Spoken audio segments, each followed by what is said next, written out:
Hello, I'm Xander Berkeley, and you're listening to Chris Gordon on the Ramblings of a Hellblazer. Good morning, good afternoon, good evening, and good night, listeners, wherever you are in the world right now.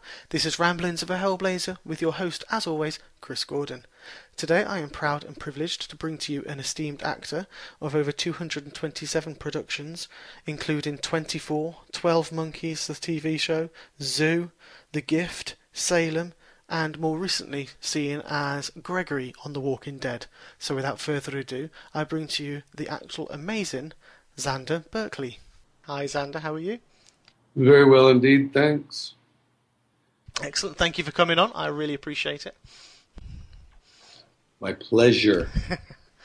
Cool. So, as you know, we've just had a little chat, so you've had some questions sent over to you to go through, and we shall deem to get through them all, and definitely get some good responses from you, and find out a little bit more about you. Very good.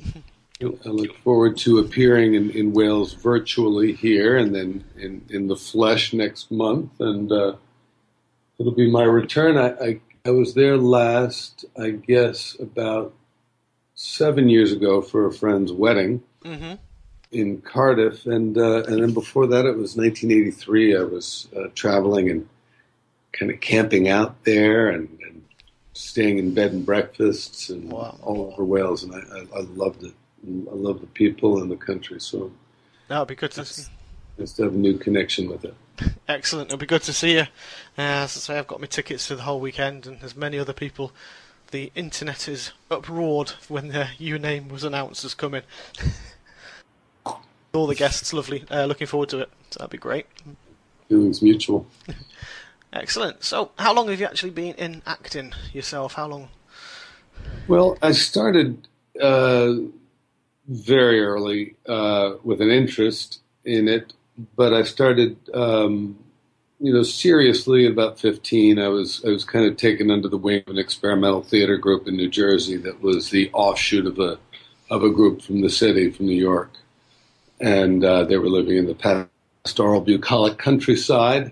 And it was the 70s, and experimental everything was in vogue, and experimental theater was a very wonderful thing to experience at that age, when you're sort of the albatross of self-consciousness is kind of getting its talons in you and in your psyche and in your body at about 13, 14, and then to have this theater company that brought me in, and all the exercises were really essentially designed to liberate you from the stranglehold of self-consciousness and allow you to expand your repertoire, what you can do with your voice and your body, and not become too identified with this rather tight, narrow spectrum of how we move and talk, and realizing that it's all rather sort of arbitrary, the limited choice of vocal and physical behavior that we have, and that it can be a much wider and broader spectrum to choose from, and that's, I think, gone a long way, and a lot of experimental improvisational work was done in that group. It really laid the foundation for a lot of the film work that I've done, and I think of all the different studying that I did over the years, in college, after high school, in New York after college, and really the experimental and improvisational work that I did laid the best foundation for me for film acting, where you need more than anything to be absolutely in the moment, and for the career that I've had, where I've had to adapt physically and vocally to a wide spectrum of characters. Turning this off, it's making a noise. But yeah, 15. And ever since then, I tried when I went to college to get a good liberal arts education, but I wasn't going to take any theater classes or go out for any plays. But the second day I was at school, a stranger came up to me and said, "Do you act? You'd be so perfect for this play that they're casting, and the theater's right over there." And okay. And the play was The Time of Your Life by William Saroyan, and I went down the hill and auditioned, got the part, and I had the time of my life. And the people in that play are still dear friends of mine to this day. And, that's awesome. Yeah, and I ended up in New Jersey in the summer when I was still like 19. I was in the New Jersey Shakespeare Festival, and then in the following year I was in Summerstock in New Hampshire. Mm-hmm. So by the time I was 19, 20, I was already doing it, not for very much money, but doing it professionally. And, yeah. And you didn't need much money back then. And and then I was in the city. I left college after 2 years. My father was, he's a painter and a sculptor and a lot of things that influenced me, which I paint and sculpt. Mm-hmm. But he also did a little bit of community theater, and he became the head of the art department for a publishing company as his day job. But he kept these other things going on the side, and he introduced me, just seeing him in a play when I was a kid, and I can remember he had the Samuel French, I don't know if they have the same over there, but the playbooks that are paper-backed. Mm-hmm. And he had a copy of a play that he was doing when I was maybe in 3rd or 4th grade, and all of his lines were underlined very neatly with a ruler in red pencil. Right. And I'll never forget just picking it up and just seeing the lines underlined in red and thinking these are his lines that he's going to get to learn and memorize and perform them. And that was like, I get chills just now. I haven't even really thought about that that often, but I knew I wanted to do that. And it had started as early as 3 for me. I think I was always told, and I remember certainly from 4 and 5 on, that I had a marked preference for costumes over toys. Okay. And assuming a character, and not to perform, particularly at that age. It was just in my imagination to go out into the woods and play by myself as a character and taking on the voice. And I think I'd seen Rex Harrison's Dr. Dolittle, and so I talked to the animals in the woods. I'm sure I had my version of the British accent. I did grow up on a farm for a period of time in New Jersey that was inhabited by expat Brits. Oh, right, okay, cool. From all over the British Isles. And I've worked with about 10 to 15 different British filmmakers, and I think I learned the vernacular from very early on, but I know that I had a repertoire of characters from Robin Hood and Dr. Dolittle before the age of 5. My mother sewed and made costumes for me. We didn't have a lot of dough. We were bohemian. And that was so magical to me, whether it was a Superman cape that she made and just putting an S on a long sleeve T-shirt, or whether it was a full-on Robin Hood hat and outfit with a quiver and arrows and bow and arrows, or a little top hat and coat and tails, and that would be enough to send me into a weeks of pure bliss of imaginative play. And so when it came back around, any chance to be in a school play, and then from then on, my father saw me in a Shakespeare play when I was in college. I went to a school called Hampshire College in Amherst, Massachusetts, which was the progressive experimental brainchild of Smith, Mount Holyoke, University of Massachusetts, and Amherst. And those 5 schools together had a cooperative arrangement that you could take classes at any one of the schools and you could do a play at any one of the schools if you were attending any one of them. And so I did at most of the other schools, and I was doing Twelfth Night playing Malvolio at Mount Holyoke. And my second year. And my parents came and saw me, and my father said after the play, I think we got our first mugs of beer together at the bar in this great old place, and my sister was with my mother, and she'd come to see it as well, but he had me at the bar there for a minute. It was the first time having a beer with my father at the bar, and he said, and he didn't give away flattery casually. It was pretty serious force to be reckoned with. And he said, I can't imagine if this is something you want to pursue professionally, that you don't have all the tools that you would need. I mean, you have, and he listed all the things that he saw. Yeah. From a physical type to a vocal ability to talent to the nature that it would take to be able to pursue a profession where things were unpredictable, because that's not for everybody. And so he said, I back you 100%. If you want to stay here for 2 more years and get a degree, if you want to go to London, study there, if you want to go to New York, whatever it is, I back you 100%. Yeah.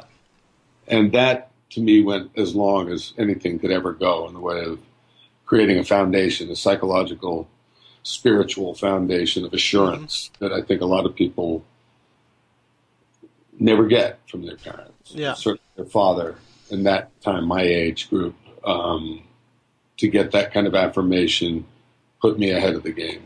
And so I went straight to New York, and I studied there with a lot of different people, and privately with a woman who taught at RADA for 25 years, and with somebody that had been at the Moscow Art Theater for many years. I went with interesting, eclectic, one from column A, one from column B, and then made my own way and all that. And also did an improvisation company there in New York that, like the experimental theater company I'd done as a teenager in high school, gave me a great foundation for film acting, which is, a lot of it has been improvisational in a way. A lot of directors I've worked with, like Mike Figgis, have had me improvise almost everything I've done. Right. And anytime there's been a problem in a film set where it's difficult to work out why this isn't working, having the capacity to improvise and be in the moment and figure out what the problems are, what would a person say in this situation, has been a tool that has been so useful over the years. And that's why my Twitter feed says actor, painter, rewriter. So I'd have to love that. Yeah. No, that sounds great. I mean, it sounds like very much a similar. For when I started out, I was the same. My parents couldn't afford much, so I had all my costumes made for me, and I was out in the fields and the woods playing and being whichever superhero I could be. Mine steered me away from acting, because I mentioned it before on my podcast. I used to love it. I was in school. I did all my qualifications in school. I did my A-levels, which I don't think you've got an equivalent in the States, but they're like when you're 17, 18, you take exams before you go to university. So I did all that in drama, and I was in the school musicals, and where you mentioned before, obviously, your dad saying that having the tools because it was an unstable career. My parents, they're the most loving parents. Obviously, Dad passed away, but the most loving parents I've got. But they wanted a different career for me, so they steered me away from the acting because they said, obviously it's a very unstable career, this, that, and the other, and they moved me away. And I do regret never following it up. I was going to take exams for LAMDA, which is like the London Academy. Mm-hmm. I was going to take exams for there and everything at the time. I was asked to go down, but I just never did. Because I steered away and thought it's an unstable career. I can't really follow it, and went off to university to study German. And now I'm talking to you guys, and I'm starting to maybe think about a career change again at my age. So it's still. I'd like to point out that you're still a very young man, and you're of a physical type that you will grow into your type more and more and more as you get older. Yeah. And the perspective that you've gotten from doing what you've been doing during this period of time will inform you, like having gone to school would inform someone else for acting, because you've been studying acting while you've been doing this. Yeah. And so don't consider it time wasted, and don't consider it an opportunity lost, because I think there's something about people that approach it a little bit later that bring the first passion of involvement professionally at a later age, that a lot of people at that age have sort of lost that passion. Yeah. And so you can bring things to your auditions and your performance that people, just don't rule it out. Yeah. Oh no, I'm not. That's it's, since I've started this podcast, it's and speaking to the likes of you, it just gives me that sort of enthusiasm and drive to want to. I mean, I've turned 40 last year, but I've still got plenty of time. I've actually just been cast in a web TV show as well. It's in pre-production. I'm the jailer. It's a talking role as well, so I'm very happy about that. Yeah, With cheers. Robin Hood. Yeah, that's quite. So my first little steps are there. So that's pretty cool. But I waver and I digress as well. I was just trying to say it's sort of similar starting, but you went on and obviously followed yours right through to a highly successful career. Well, my father had been an artist who had to give that up to take care of a family, and who wasn't encouraged as a child to stay with it, and then couldn't when he started the family, and so he stayed in it insofar as he still did something related to the art world, but had to become more of a businessman as an art director, and then running an art department for a publishing company. Yeah. And so he wanted to see me not make that compromise that he had made, and seeing that I had all the requirements. If he felt that I didn't have, he wouldn't have wanted me to go down that road. And he always knew that I had the skills to make it as an illustrator, as an artist, and that would be a great backup for me if I wanted to do that. But he saw that and said, go for it. And I'm so glad, because that, I think, goes a long way, like I said, to making you feel like in your dark hours, at least you've got that belief in yourself that's almost irrevocable. Oh yeah, definitely. Or irrevocable. No, that sounds great. It really does. And as you say, you've had. I was going to ask, do you prefer screen or stage? Because obviously you've done stage as well. So, which would be your preference? When you're doing a play, you get the luxury of the beginning, middle, and end in chronological sequence. You get to let a story unfold, and you get to build and grow with the story. And you get to have this cross-pollination with an audience's energy. And you get to take the audience's energy in, and you get to, through your exchanges with the other actors, send the energy back out, and you get to feel that reciprocal flow. Yeah. And that's the biggest charge there is. And I feel like I've got to do it. On the 3rd, I'll be doing a thing called, it's a word theater group. It's called Word Theater that Cedering Fox runs. And she comes over to the UK on a pretty regular basis with it as well. And maybe come there this summer with it.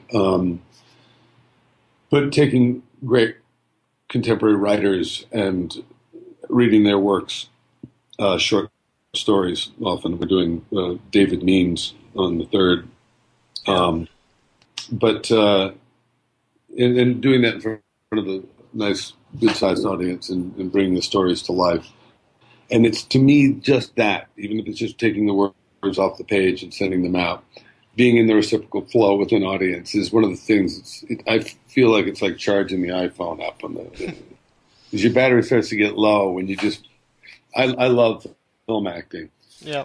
And I love the feeling of being there in the real environment and not having to project the lack of artificiality, the way in which you can just behave as if you really were that person in that set of circumstances. And that set of circumstances is often that set of circumstances. It's not a set. It's pretty real sometimes. Yeah.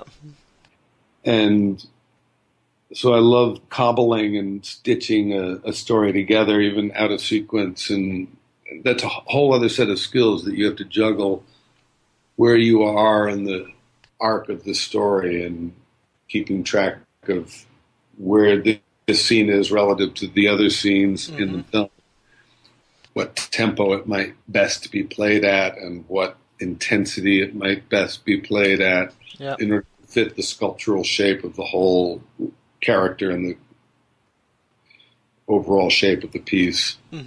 How to best serve the story is my sort of gospel in regards to both theater and film. But it becomes a really interesting challenge with film because you're juggling so many different things in terms of giving the choices that you have to give for each different take. There's just one take on stage in that given night for that audience. Very true. And you're moving on.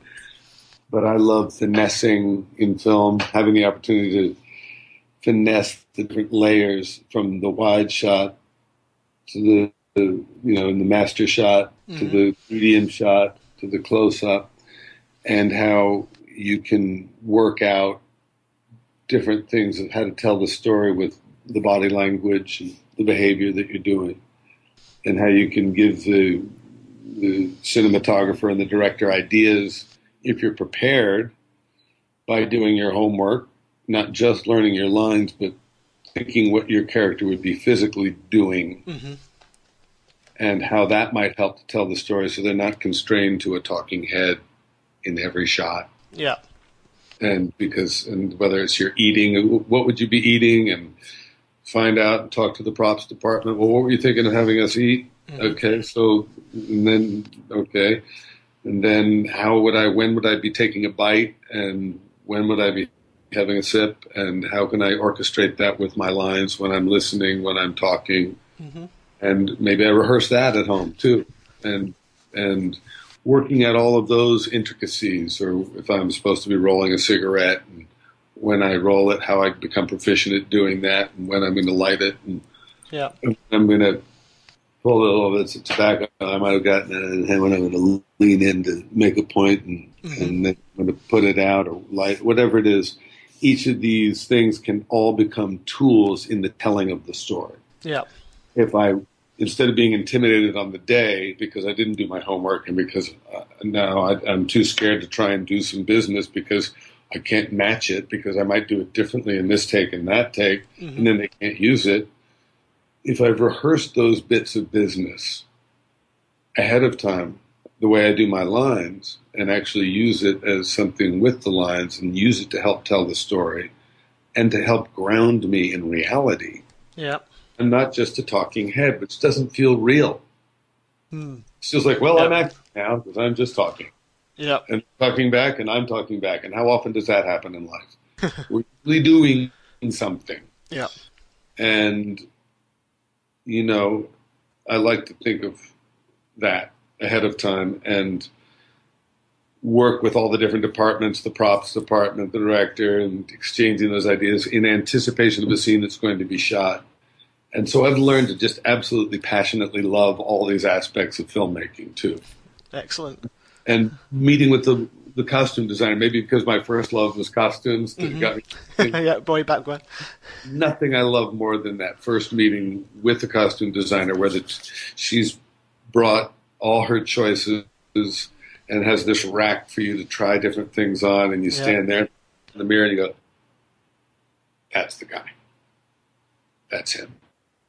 Cool. And you're both in agreement, and you invariably people that they trust on great films. I'm in this movie Allegiant. I just have a small part that's just coming out this week or something there and here. And the woman who's the costume designer was a costume designer on Terminator 2, and we hadn't seen since then. And so it's like a lot of times it's old home week with an old dear friend, and you trust them implicitly, and they do you, and so you're looking to that synergy of mutual agreement. Like, then you've confirmed and affirmed for each other what the right choice is. Yeah, and you sort of. You have to take these pictures that you send. They used to be Polaroids, and now, of course, they're digital. That you send to the director and the producer to your choices. There's always this little conspiracy that you make to sort of make the ones that you want look better than the other ones, lest they choose those. Yeah.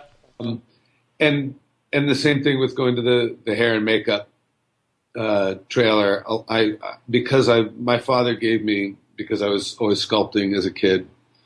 He gave me nose putty and not earwax. That's gross. Nose putty and dermal wax. Right. It's stuff. It's sort of like mortician's wax, but it doesn't smell putrid.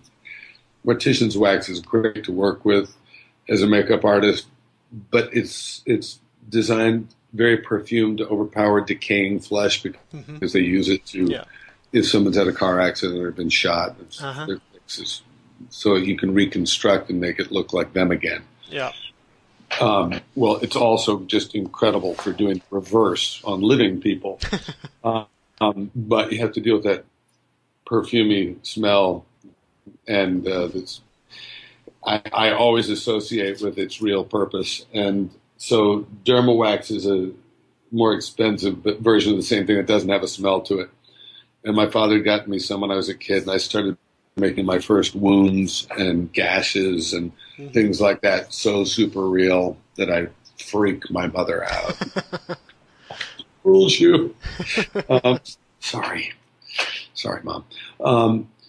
But those skills as a makeup artist came in the theater. I was the only guy that could do special effects makeup and do old age makeup, and so I always ended up playing the old guys when I was very and I ended up being the guy that they would hire to do the makeup for everybody else.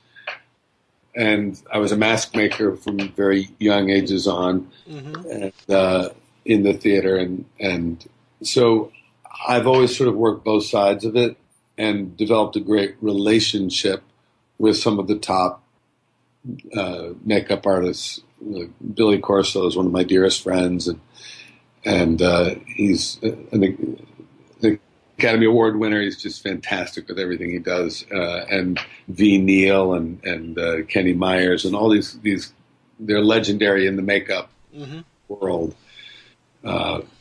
And they're really good friends of mine, and they've shared a lot of trade secrets with me. Tony G is another one, and like when they get these special little formulas worked out that do things that are just mind-blowing. Yeah.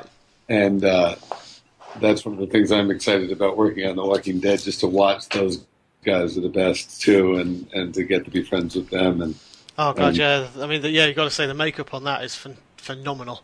And it's not just one or two either. It's so many.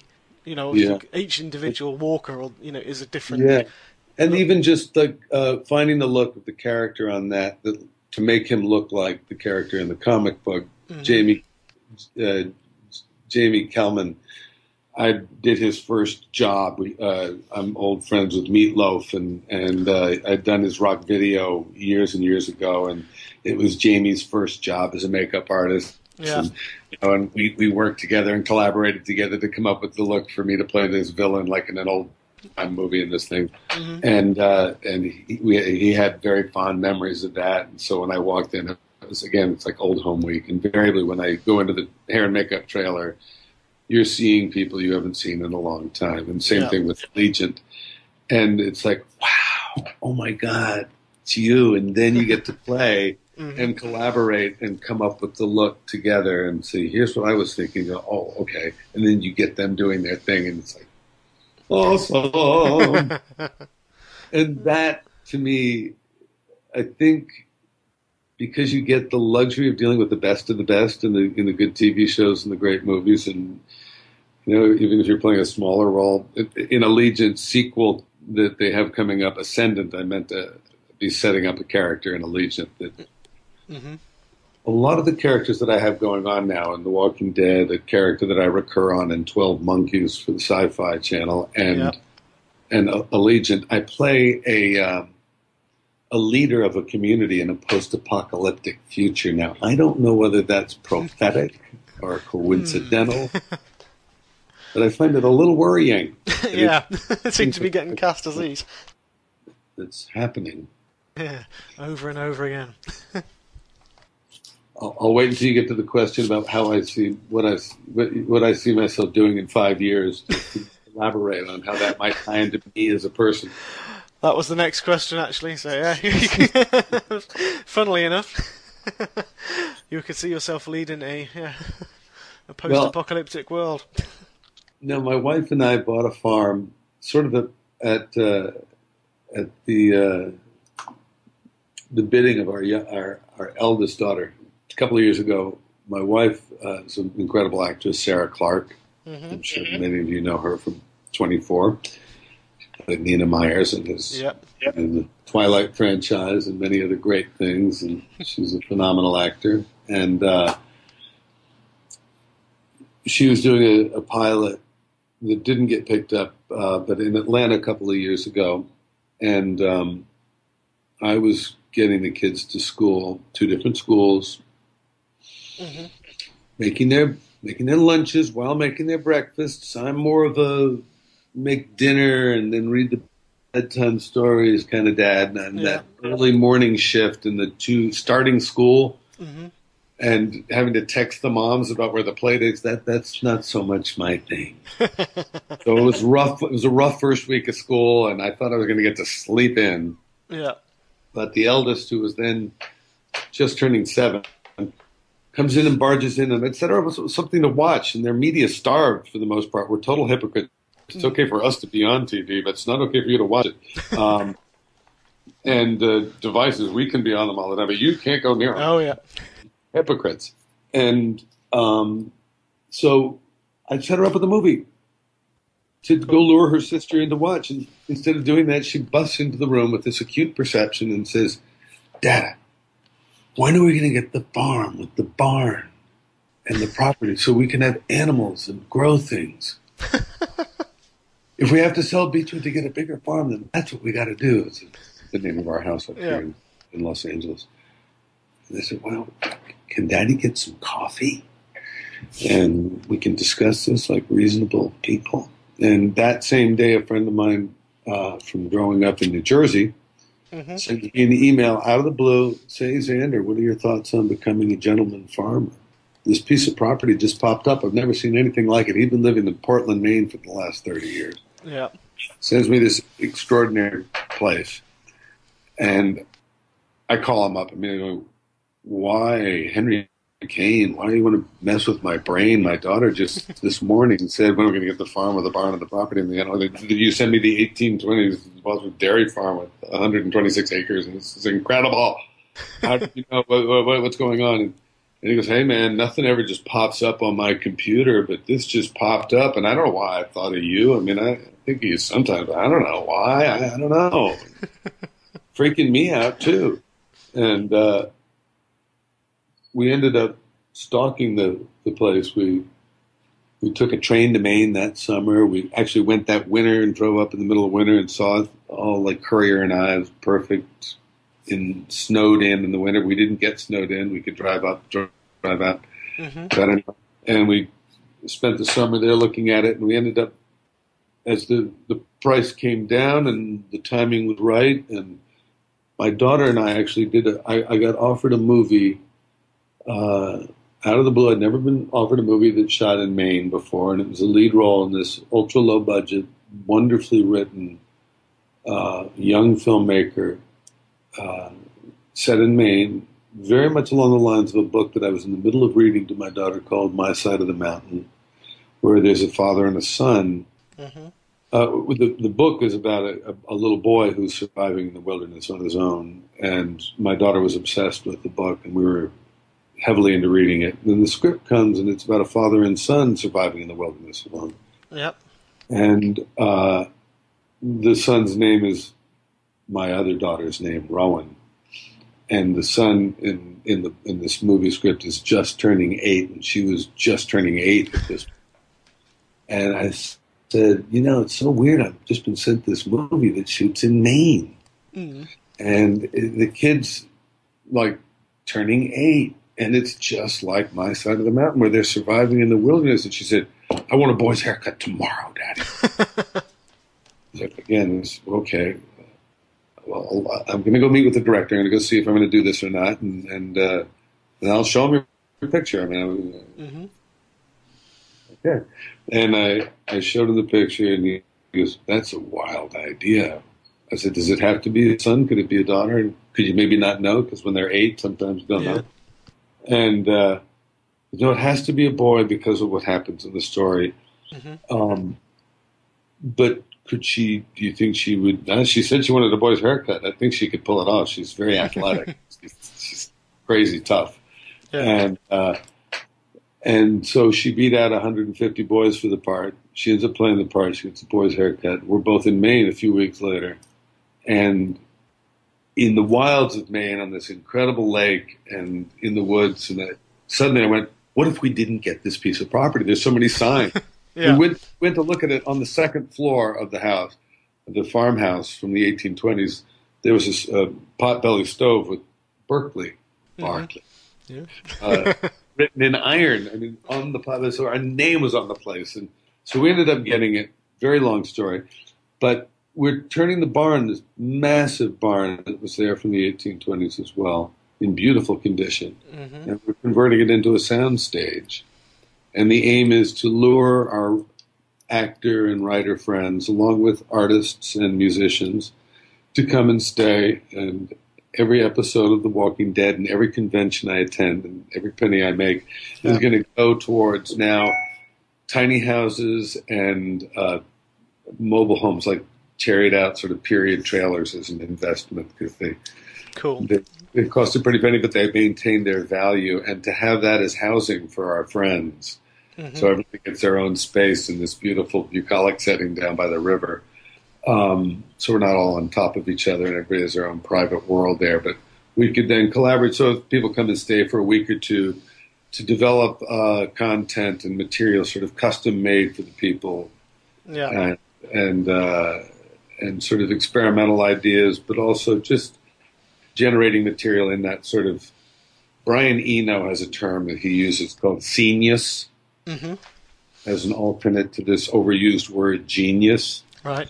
And it's about extracting the ego orientation of the individual being the one. And usually great artists exist in a community, a culture of other great artists. And they are not only on the backs of, but they are locked shoulders with a mindset with others, and they create together. And the best films I've been involved with have been a feeling like that, and the best projects I've been involved with have felt like a group mind coming together. And the most fun I've had working in theater and film have always been that kind of genius energy.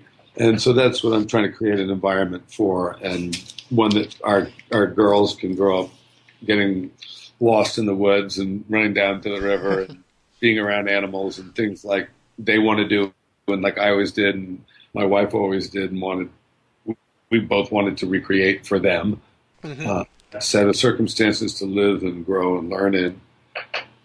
And also, so we sort of going to set up a summer camp for our adult friends and their offspring of all ages, undoubtedly creative offspring, probably, knowing our friends, and set up things like a little mini Sundance sort of workshop where they could work on films, like get our friends who work with kids, trying to get them designed around building a play and all the things that would be involved in sets and costumes. And in the barn, I get my painter friends, give them a place where they can paint on a large scale. And then in exchange for this large space to work in, to collaborate with other painter friends on painting a repertoire of backdrops. You could shoot like interiors and exteriors, landscapes, cityscapes, maybe in a sort of German expressionist palette that's very painterly and a sort of a deliberate, refreshing contrast to CGI. Yeah. Trying to fool the thinker the viewer into thinking that it's real. Say this is an artistic facsimile. Yeah. Painterly facsimile, but by lighting it, it becomes a magical realist realm. And by having actors who have a theater background, in addition to a film background, they could go from the minimalist documentary style minutia of behavior and acting that film acting depends on. Yeah. In one moment, and if you have musicians, this is my little fantasy, I've been doing a lot of one-off experiments with actors and musicians working together, getting the musicians to create a live score. Because one of the things I miss the most about the theater is getting to hear live music while I'm acting. Okay. It feeds the emotional center. It gives you a feeling of the atmosphere of the scene, the tempo, and the mood. And it sparks the emotional state more directly than anything else. And in film, that's taken away from us invariably, and we don't get to see it until the audience sees it mixed in the score. And it's like, well, I didn't know there were going to be strings there. I wouldn't have been acting so hard. I would have just listened to the strings and opened the window and Yeah. But to experiment with several cameras at the same time, these new cameras that are so portable and affordable, to experiment, to do these, my fantasy would be to allow writers and directors and actors and to play out some of their fantasies of how they would always wanted to maybe work in new ways, and have it be, here's a place where we can try that idea out. Let's try doing the score live.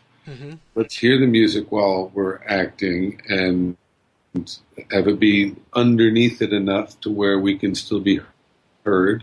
And then when we go into an MOS sequence and there's these backdrops, it can become louder, and it becomes like an modern interpretive dance between the characters coming in and just doing. You could do some very stylish things as a way to do a video treatment, the kind of synopsis of an idea, as a way to express, here's a story of beginning, middle, and end that we're working on. And then you take this to a producer, to a financer, and say, this is like a storyboard layout of an idea. But here you've got actors and backdrops and music and all these elements to help them allow their imagination to go into the story. And then you could, conceivably use this as a tool for raising funds for an independent feature, use it as potentially to shoot a pilot that way for a cable, sort of cool new cable show, or even a web series. Yep. Opposed to those. One of those that I loved doing, and feel that it's a great new frontier of creative possibilities. Fantastic. Awesome. Okay, that's absolutely fascinating. Anyway, so we've got some questions, obviously, from fans as well. Because I mean, you have got a knack. I mean, you are a very talented actor, and you've managed to get yourself into some just pure brilliant classics. I mean, I think I first saw you in Terminator 2 many years ago, getting that sword put through you from Robert Patrick. How did that feel? Well, it was actually because everybody assumes things are all CGI, and so much of that film was pioneering the realm of CGI. People assume that it was all done by that magic, but it was a combination of Stan Winston's team of plastic artists. They did a cast of the back of my head. They had a retractable blade that came out the back. Right. The puppeteers out of frame below could pull down and have this go retract back at the same time as the blade came out of my mouth, but they had to have the blade far enough down my throat that it would sell that it was coming through the back of my head. Ooh. Through the carton of milk. And so I had that practice. They gave me this thing that I still have somewhere just to prove what a crazy fool I am. To practice sword swallowing for 2 weeks before I gag on a toothbrush. I mean, I'm not very sorry, fellas. This metal blade that I had to practice sword swallowing, I slowly figured out a way to not gag. And then, but I wasn't prepared for the fact that they wanted to run a tube of milk and a tube of blood down the backside of the blade when they were shooting. Ew. It would split at the very back, and so it wouldn't come out as Pepto-Bismol pink. Yeah. It would have milk and blood separately, and they did that on one take. I almost threw up because it was right at the back of my throat that this stuff was going. And it was so grotesque that people almost threw up when they watched it. So they went, no, that's too much. Okay, I said, thank God. But they also didn't take into account, and I saved Stan Winston's neck that day, and Jim sent me a bottle of Cristal the next day because I suffered unduly and unnaturally, because not only did I have to go through all of that, but I had to do a back bend because they'd forgotten to take into account the kitchen counter. Oh, no. When I was pinned to the kitchen cupboard. So pinned to the kitchen cupboard, I only had this much for the blade to be sticking out. Yeah. But the kitchen counter was that wide, so I had to do a back bend over it, and for hours they had to match the glint on the two blades to get them perfect. While that fucking thing was down my throat. And they had to take all the pictures of the room that they were going to later, just exactly once we were all in place, of all of us, 360, so they could then put the reflections on the blade later. Oh my God. And then they had to then cut to like the arm here, and then here, and then down by her side, Jeanette Goldstein, who many people still think of as Vasquez from The Abyss. Or no, not The Abyss, but from Alien, right? Yep. Jeanette Goldstein, who plays because Robert Patrick first assumes the body of, and everybody thinks of him because she does such a great acting job of being possessed by him. They're both dear friends of mine, and I love to give her proper credit for what she did in that. Yeah, that was brilliant. And so, but the way they did that, her freckly little arm down into the blade was one puppet thing that they had. The other was just her arm turning into a blade this way. Yeah. And the other was just her arm hanging down. So they had to do this like dot to dots. They had those three steps. And in all of them, I had to be slumped down after they pull the blade out. And I fall down. Jim Cameron was saying, like, you can't move this much. You can't blink. You can't move this much. So that's for another 4 hours on the floor until 4 or 5 in the morning as he's putting milk and blood on the floor next to me, and I'm absorbing it into my jeans right by where that sliding glass door, freezing. And that was actually really a pain in the neck. Blades. Pardon the pun. But it's worth every painful moment of it because it's lived to this day in so many people's memories. Exactly, it was one of those outstanding moments of the film. Was just that hand. Yeah, I know, right? It was a perfect moment, perfect death on screen. And Robert Patrick and I were really good friends before that. Before he and Barbara got married, my girlfriend at the time for many years, and his wife were really good friends, and so we'd all hung out and stuff. And he'd only gotten to do a few B movies at the time, and I'd done a few pretty cool films before then, and he'd been sort of envious of that A-list movie category that I'd been in, and I was so happy for him when he got this part. It was like a huge break, and he so nailed it.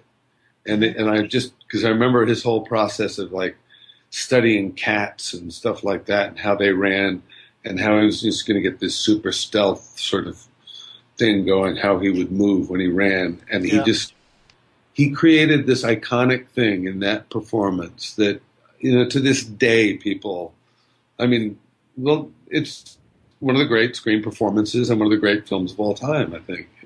Oh, definitely, without a shadow of a doubt. It didn't happen to a better guy than him. He was such a good man. Oh, that's excellent. But yes, it's not just that. We've got, obviously 24, where your wife Sarah was on as well. Phenomenal series. We just started watching it again, to be fair. We started watching it from, my wife and I, it was one of those ones where even my wife and I, when we first, I think we came in on season 3, so we had to do a catch-up. So we rented it out, and I'm not joking, it's before we had a child. So we just sat there. We'd get home from work at 5 p.m, right, 24 time, and next thing it'll be like 3 a.m. in the morning, because it'll be like, oh God, we've just not stopped. It's just a marathon, because you just couldn't stop. It was the gripping intensity. It was sort of the beginning of binge watching, because it was when they had DVDs come out of a whole series. And it was so new because people hadn't thought that you could ever do a series where you would have to watch every episode in chronological sequence, because the whole syndication phenomena of watching something in reruns was predicated on being able to throw them out of order in any old time, and whenever anybody catch can, and it wouldn't work with a show like that. And so they'd be like, how's that show ever going to go? How would it get picked up? But it's so connected with the zeitgeist from 9/11, unfortunate event that was, needless to say, brought everybody into this sort of new era of terror and paranoia. Mm-hmm. And it, for better or worse, it suited the new era in a weird kind of way. And it was like avant-garde TV in a straight way. I just had done this movie with another movie. I did 4 with Vegas. I did 4 with Alex Cox, two great British filmmakers. But I just had done this movie Time Code with Vegas. Right. It had come out right before we went to work on 24. Mm-hmm. And he used the 4 split screen concept. Yeah. And he also did Real Time. The Time Code was the name of the film, but you see the time code running in the film. Mm-hmm. And Stephen Hopkins, brilliant in his own right, was particularly brilliant in his taking that. He directed the pilot, and I don't know to what extent, but I think a lot of the look and feel of the show was him, as well as Joel and Howard. They were amazing. Again, another scene of people that just all came together and Kiefer's input and everybody's coming together and making that what it was. But the idea of using the 4 split screen images, sometimes 2, and then sometimes, was so great in creating a new visual language, and the running of the time code and the whole thing of racing to each commercial break. Mm-hmm. It so created this adrenalized momentum and a feeding frenzy for Sarah and I was just saying no to TV for myself at the time, not just for not a total type and trying to stay involved because I'm a painter and stay involved and a writer, and spending that time being creative and not getting caught up in watching things. But I would occasionally go over to certain friends in the neighborhood and watch things. Yeah. So we would, when 24 came along, Sarah and I would go over to our friend's house, knock on the door and say, can we watch ourselves with you? We had a few groups of friends that were obsessed with the show, and we would go and watch with them. And they got a big kick out of watching with 2 of the people that were in the show. And we got a big kick. So we would have even shot, episodes 2 or 3, 4 more episodes along the line than what we were watching. But we would get caught up eating the popcorn. No, we have to watch another one. And then we had a ball, Sarah and I, doing the publicity, because we got sent over to. It was such a hit in the UK, and we got to. For some reason, Sarah and I got to hand out the awards at the British Comedy Awards, and Gervais, Jonathan Ross, and all these people. What are we doing here? But 24 was just a hit. Yeah, it's huge. Yeah, did a lot of PR there, and we got sent to Tokyo and went all over Japan, and it was so popular over there. It was ridiculous.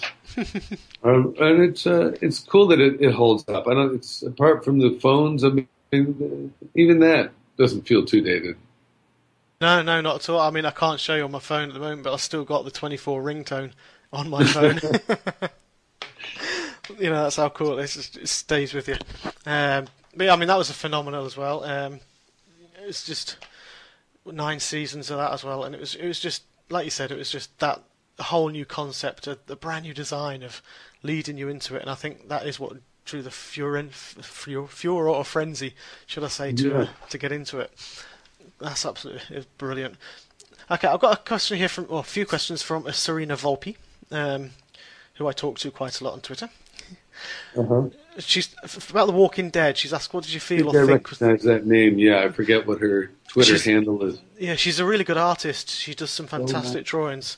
Yeah, you'll have to if you Hi, Serena. She's very, very good. What did you think or feel the first time you read the script for your Walking Dead role? Well, it's so popular, it's such a cult following, and they have to protect it so so carefully because they don't want to spoil the surprises for the audience. And they were offering me the part, but they couldn't really tell me too much about it. Mm-hmm. He's sort of like this. Here's a scene that's sort of like the scene that you might be doing at some point. Yeah. So the guy's, he seems like a dick. Yeah, he's pretty much a dick. Is there any way in the conversation that can we make him a dick that we love to hate, that he's entertaining, or is he just as gross? And so there's that conversation that you have, and and I see that it's an interesting balancing act because for any other show, I'm sort of done playing shit heels and dicks, and I have two little girls, and I'm not going to live forever, and they're going to live long after me. I had children late, and I just don't want them looking back and thinking, "Daddy was nothing but a shit heel." You know what I mean? And fair enough. So there are roles that I would like to play and that I hope to play that show some other sides of who I am, and yet it is fun to play these parts. And Scott Gimple, who is the showrunner on this, is so amazing and so cool and so smart. As everybody on the show, it's like his pitch was, "This is a great family." Yeah.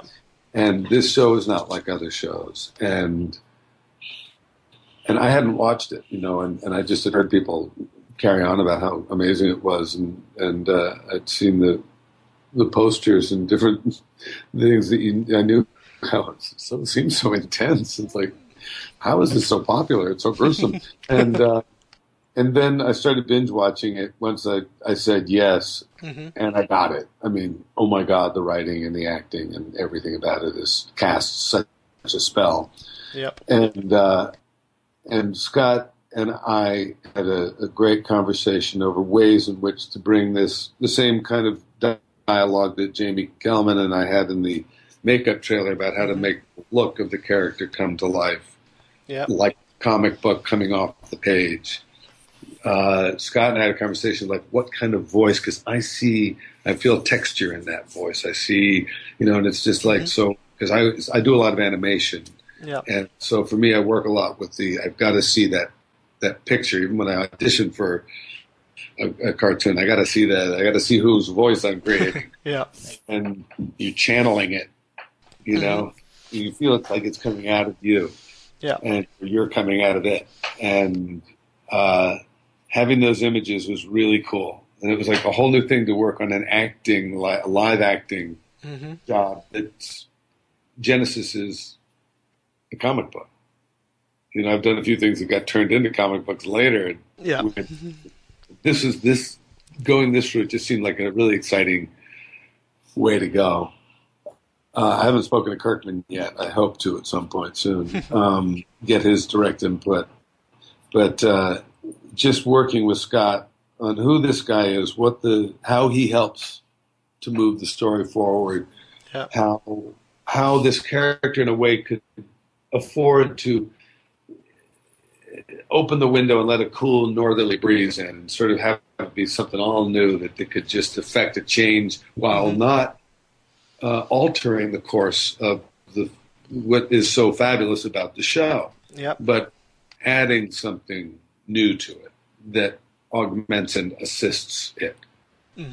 And were it any other show were to have to come in and take over in the way like that character sort of has to do when he makes his entrance, would have been a daunting experience because a lot of times number one on the call sheet, a lot of guys, lead dudes.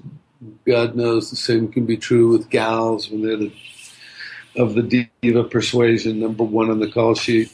And their show's so popular and somebody's coming in from the outside. It ain't easy. Egos get crystallized very quickly, Yeah.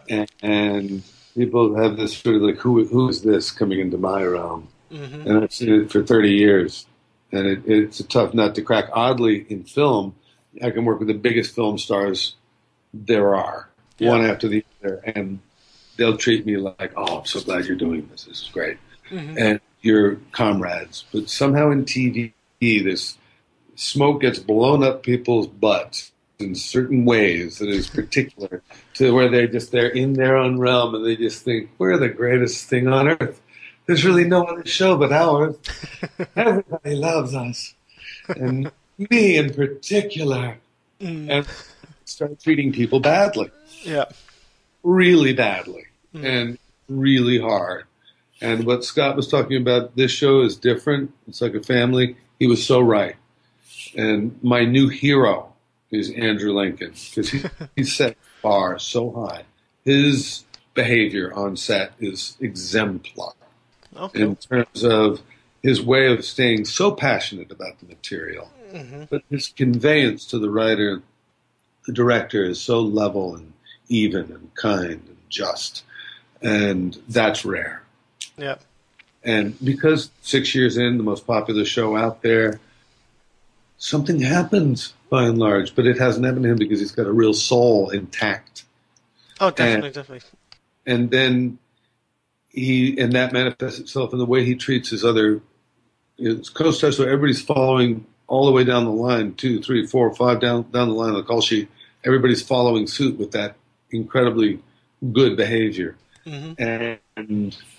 And the treatment that Andrew does to bringing, like, whether it's just somebody that's there for a day, a stunt guy, or whatever it is, there's this incredible leadership Yeah. that he has that brings everybody in and makes them feel like they're all pulling on the same end of the rope. Hmm. Well, that's great. That's a genius. That's the group mind at its best. That's when people can do their best work. Yeah. They feel like they're included. And for me to come in and have to have the bravado of taking over, if there was a big male ego that wanted to be alpha, and I had to tell him to go take a shower, and Yeah. I got right up in his grill and did my thing.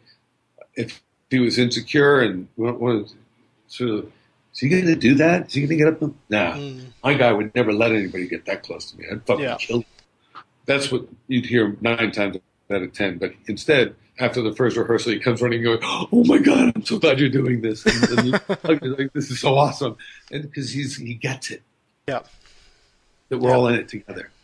And that we're playing to make this world magical and real. And I'm so looking forward to going back in May if that's the way they choose to go and carry the storyline of the character forward.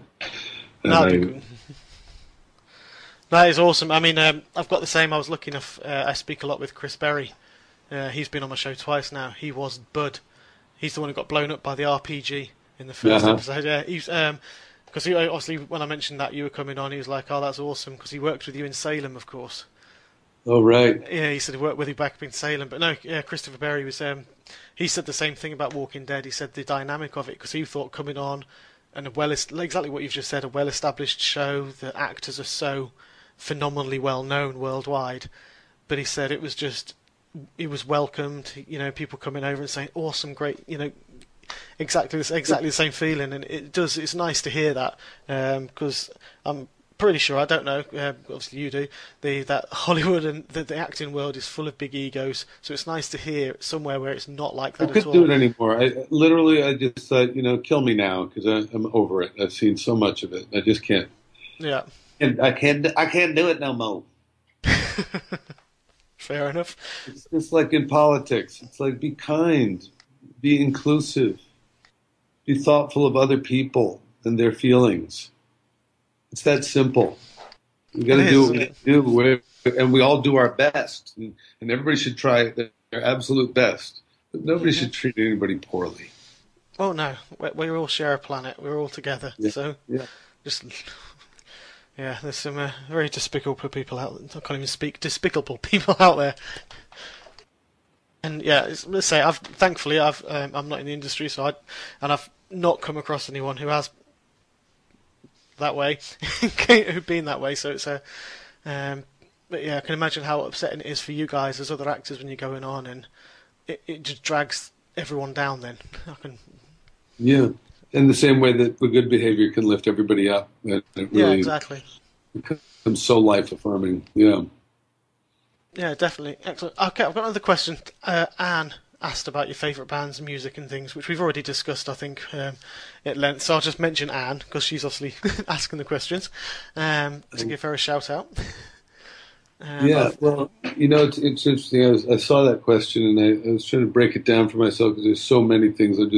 I love music so much, and so many different types of music, and I throw a lot of musical events. I have a friend who has a club called Fado Do here in town, and it's sort of mid-city, and I can get my friends from the west side together with my friends from the east side, because usually the 405 is this big line of demarcation. It's like living in Wales and England, Ireland, and Scotland. And people are that separated sometimes. They see each other that rarely, and so it's great to have a place to get people together.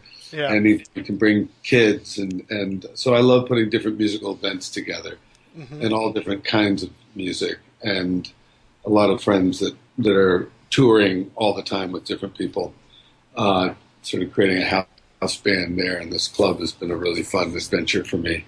But I started out, I was a country boy. I grew up baling hay and being around horses and other animals, and so it lent itself in the early 70s to Bob Dylan and the band were kind of, they so went with my, the band created a sense of belief, like storytelling, and they traveled in time, and all the other music of that time that I loved dearly as well was so temporal. It was so of that time. Yeah. But the band told stories from other times, and it felt like time travel, like watching a movie. It wasn't about just a boy and a girl. It was storytelling. And then at college, my first year at college, I started going out with a girl who was a bit older and had already been living in the city in the summer times, and glam rock was in, and she was a big Bowie, Lou Reed fan. Introduced me to Roxy Music and Lou Reed and David Bowie, and suddenly music wasn't dead anymore. It was sort of going downhill in the mid-'70s. Yeah. Being introduced to them enlivened it for me, and David Bowie became like a real creative sort of hero for me, just how he, and his work with Brian Eno, again, I just really loved the way he reinvented himself. He was like a Picasso of music, and not just a dilettante, but he was really interested in all the arts, and you could see how deeply he thought things through, and deeply delved into things and supported other artists and produced other people like Iggy and Lou Reed and all sorts of different influences. That he was incredibly inspiring to me, and I felt deeply the loss at his passing, and then I don't know. I love Stephen Merritt. I'm not sure how you pronounce it. Magnetic Fields is a new contemporary person that I just love. His eclectic brand of music. Cool. Just to name one. Cool. Awesome. Sounds great. I've not heard of that last one, but yeah, there's some of the other. It's just totally changed. But I say Bob Dylan, Lou Reed, they've all just changed and put so much soul and into modern music, and it's a lot more, you look back at those kind of legends, and you can still see in the current contemporary music how it still tributes out to what those guys created. I do think so. Cool. Okay, so I've now got a question from Fred the Undead, who you might work out might be a Walking Dead fan. Not shocked to hear that. However, his question is not Walking Dead related. He does say that you've mastered playing multiple roles on different shows and film so easily, which is very admirable. He's obviously really respects you for that. He's loved Air Force One. He'd like to know what it was like working with Harrison Ford and Gary Oldman in the same film, because he'd be a nervous wreck. So would I, to be honest. I mean, Gary Oldman's one of my all-time favourites, personally, but How was it on air? How was it working with those two? Well, I did Gary's first movie, Sid and Nancy. I was his drug dealer. My character was his character's drug dealer. Yeah.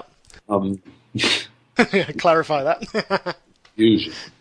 And, it was fun, too, because I used these characters that I knew in New York from when I was living there, that I used to hang out with, these crazy Italians from the Bronx. And I wondered why I spent time hanging out with them, because they were a dangerous and unruly group, but they were hysterically funny. And I was their sort of mascot. They'd come and see me in plays, and they always, make too much noise. They didn't know the behavior in the theater and stuff like that. It's just like, why am I friends with these guys? My sister had known them from art school, and they took me to their mascot. They could get me into Studio 54. Come on, Xander, we're going to 54. Come on, we'll get you in. We'll get you in. We know the guy. Hey, Mark. And the seeds would part, and somehow drug related. And I was never a part of their drug world, but I knew they were in it. Yeah. And they would do little shady dealings when we were hanging out, getting ready to go out for the night, and people would come in and go out, and I just watched the way they behaved and their whole manner. And I based my character in Sid and Nancy on a combination of a couple of them, and Gary was obsessed with that. He loved that character, and he and I bonded back then and became really good friends. And I think he kind of used some of that for State of Grace when he played the character in that he did. Because he hadn't spent much time in the States yet. And then, so I'd seen him off and on over the years when I was doing Billy Bathgate. I think he was shooting a movie in New York, and we hung out then. So we'd stayed in touch, and we were friends. And it was great to see him. He'd had trouble with substances and stuff over the years, and so it was great to see him clean and sober on Air Force One. And he looked great. He was in great shape, and he's just such a gentle, lovely soul, and I was happy to see him that way. And Harrison is, he's another. He's a lot of fun. He kept reminding me sort of Steve Martin, is just his way of moving around, and I was surprised how funny he was on set. But he would also he'd be walking around looking at these brochures for $25 million jets, and he was going to be able to buy one as soon as the movie was over. And in the time it took him to go take a pee, he had just made the money you would make in the next 13 weeks, and, if you were lucky. And so he's a megastar, and so it's and he's a carpenter, and he knows how things are going to go, and so there's always well, wait, you're going to be on me here, right? To Wolfgang Peterson, and you could just see he was running the show in a way, and but in a good way, a harmonious way. He's a builder, and it wasn't unctuous. It wasn't like and if anybody had earned it at that point, it would be him. I mean. He sort of had proved that he had a pretty good track record at that point. But my hat went off to Wolfgang Peterson in that experience. Air Force One is a great German director, and I don't know why he isn't directing more still, because he's so good and he was so fun. And I'm old friends with Paul Guilfoyle and Bill Macy that were also in that. And there was one point when Paul and Gary and Bill and I were over in one part, Harrison was in another part, and the camera was in the room, and it was in the conference room, and Wolfgang came over to us. He says, "Gentlemen, as you are all very well-respected actors, I feel I must tell you that in this particular shot, you are very small in the frame, so it will not require such very good acting." He walked away. "Gentlemen, I don't know if you've noticed, but the camera has moved in a bit, and we have even changed the lens. So we're pretty big in this one, so it will require some pretty good acting. And you must get it before lunch, or there will be no lunch. Saturday work is looming." And he walks away.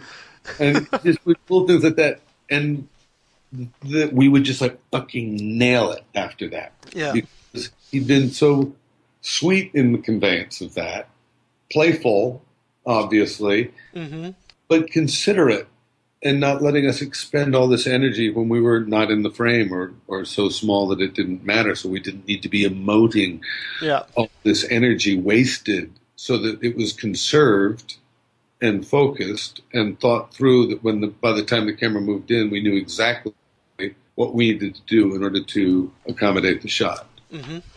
Could nail it and go get lunch. It's cool.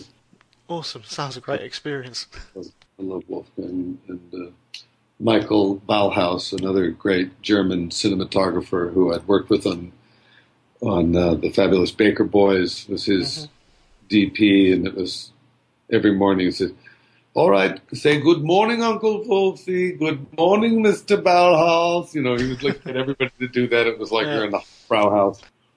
And I'm working in the Allegiant Ascendant thing as the DP is Bauhaus's son, who had worked on Baker Boys. And so that's another way that you get to feel like you're in this, not only this, it's a gypsy tribe. So you meet people that you haven't seen in 30 years or 20 years, 15 years, and then you get to work with their son who was a kid. And now they're the wise old cinematographer now, running the show. It's cool. That sounds really, really cool. That actually brings us to the end of all the questions today. Thank you very much. That has been really fantastic. Is there one last thing you want to say before I stop recording for people? To your fans? No. Anything else we can do on another occasion? Awesome. Well, thank you very much for your time. I love the British Isles and your fans, if they are predominantly Welsh. My daughter's name is Alwyn. It just shows how deep my affection for Wales is. Oh yeah, that good connection there. and a shout out to my fellow actor friends, dear friends, Andrew Howard and Matthew Reese and William Kemp, who I hang out with a lot here in Los Angeles, and they're just great men from the great land of Wales. Awesome. Brilliant. Well, thank you very much. Okay, cheers. Thank you once again to Xander Berkeley there for your time. Absolutely fantastic talking to you and listening to your stories. I'm sure everybody was absolutely enthralled by that. So just signing out now. This was Chris Gordon on Ramblings of a Hellblazer. Till next time. See ya.